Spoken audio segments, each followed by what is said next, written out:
আকাশবাণী কলকাতা। সমীক্ষা। শিরোনাম তিলোত্তমা শিল্প। বলছেন ভবেশ দাস। অন্তত বছর 20 আগে হবে, রবীন্দ্রসদনে বাংলাদেশের এক নাট্যদলের নাটক দেখতে গিয়েছি। বসেছি একেবারে সামনের সারিতেই। কিছুক্ষণ পরে পাশে এসে বসলেন বামপন্থী সুলেখক অশোক মিত্র এবং বহুরূপীর নির্দেশক ও অভিনেতা কুমার রায়। নাটকটা ছিল রক্তকরবী, সুতরাং তাঁদের বিশেষ আগ্রহ খুবই স্বাভাবিক। নাটক তখনও শুরু হয়নি, ওরা দুজন নিজেদের মধ্যে কথাবার্তা বলছেন। তার কিছু কিছু কথা কানে আসছে। একসময় অশোক মিত্রমশাই কুমারদাকে বলছেন, শুনুন, আমার দক্ষিণ কলকাতার ফ্ল্যাটে লাগোয়া একটা অতিরিক্ত ঘর নিয়েছি। একটু নিভৃত মননচর্চা করতে হলে যখন খুশি চলে আসবেন। 2010-এ কুমার রায়ের প্রয়াণের পর যখনই তার অভিনয় আর নির্দেশনার কাজ নিয়ে একটু ভাবছি, ফিরে তাকাচ্ছি, তখন ওই নিভৃত মননচর্চা কথাটা আমার কাছে ফিরে ফিরে আসছিল। ভাবুক মানুষদের একটু নিভৃতি খুঁজতেই হয়, এমনকি ভিড়ের মধ্যেও। আমার কীরকম মনে হয়, কুমার রায়ের 6 দশকেরও বেশি নাট্যজীবনে বহুরূপীর ঘরানা এবং শম্ভু মিত্রের সান্নিধ্য পেয়ে তিনি অভিনয়ে, নির্দেশনায় নাটককে যেন কবিতায় মূর্ত করতে চেয়েছেন। আমি যে তার সব নাটকে অভিনয় বা তার সব নির্দেশনার কাজ দেখেছি তা নয়, তবে অনেকটাই দেখেছি। আমার দেখে বিশ্বাস করতে ইচ্ছে হয়েছে যে তিনি প্রতিটি নাটকের উপস্থাপনায় যেন কবিতার মাত্রায় পৌঁছতে চেয়েছেন এবং বেশিরভাগ ক্ষেত্রেই সফল হয়েছেন।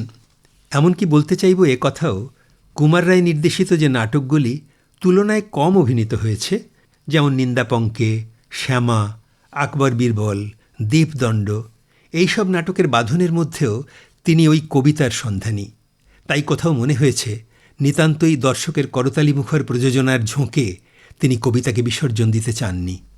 অভিনয়ে তো বটেই, নাটক মঞ্চায়নের কাঠামোগত সৃষ্টিকর্মে, কবিতার মাত্রাগত চিন্তায় নিজেকে যেমন ডুবিয়ে দিয়েছেন তা তো দিয়েইছেন, তেমনি মঞ্চপ্রকরণ, সাজসজ্জা, রূপসজ্জা, তার প্রয়োজনে আঁকা, বহুরূপী পত্রিকার প্রচ্ছদ রচনায় তাঁর বিশিষ্টতা সবসময়ই আমাদের নজর কেড়েছে। প্রায় যেন একটা সমগ্রতার শক্তি নিয়েই চলেছেন কুমার রায়। তাছাড়া শম্ভু মিত্রের অভিভাবকত্বে বহুরূপী যে কণ্ঠস্বর চর্চাতে অগ্রাধিকার দিয়ে এসেছে, তার প্রভাবও অভিনয়ে, কবিতার ভাস্কর্য রচনায় যেন সাহায্য করেছে। 1997 সালে শম্ভু মিত্রের প্রয়াণের পরের বছর থেকেই পশ্চিমবঙ্গ নাট্য একাডেমি স্মারক বক্তৃতার আয়োজন করে আসছে। প্রথমবার এই বক্তৃতা দিয়েছিলেন কুমার রায়। তিনি সেই বক্তৃতার উপযুক্ত বিষয় মনে করেছিলেন থিয়েটারে কবিতা। সেই বক্তৃতার এক জায়গায় এসে তিনি প্রশ্ন তুলছেন, কবিতা বলতে আমি কি বুঝি?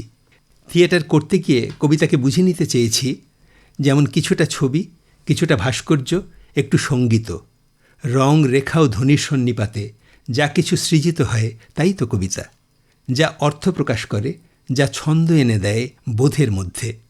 আবার এও বুঝি ছন্দ নাটক নিরপেক্ষ নয়। এই বিশ্বাসেই কিন্তু আজীবন থিয়েটার করে গেছেন কুমার রায়। আজ সামনে থাকলে হয়তো বলতেন, কতটা সফল হয়েছি জানি না, কিন্তু এমন বোধের চর্চাই তো করেছি। এই বোধ থেকেই হয়তো তিনি নাট্যাভিনয়কে তিলোত্তমা শিল্প বলতে ভালোবাসতেন। নাট্যজীবনের শেষ 3টে দশক তিনিই বহুরূপীর হাল ধরেছিলেন। অভিনয়, নির্দেশনা ছাড়াও সাংগঠনিক দিকেও অনেক মাথা ঘামাতে হয়েছে। 1948-এ বহুরূপী প্রতিষ্ঠার পরের বছরই বন্ধু ঋত্বিক ঘটক কুমারকে নিয়ে এলেন শম্ভু মিত্রের কাছে। তারপর থেকে নারীর টান, প্রাণের টান, পরিত্রাণের টান, সবই এই থিয়েটার।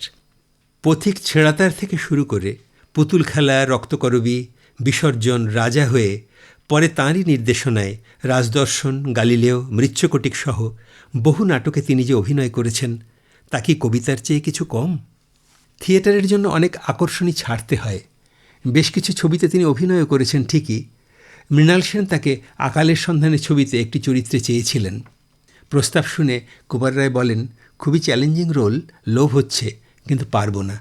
দলের নাটক নামছে, জোর রিহার্সাল চলছে। জন্মশতবর্ষে তাঁরই এক চতুষ্পদী মনে পড়ে, নাটক আমার মনের নির্ভেজাল নির্যাস, মুক্ত প্রাণের বিশুদ্ধ প্রশ্বাস। এতে নেই কোনো আক্ষেপ, এ যেন এক সুখ, একটি রঙিন পালক।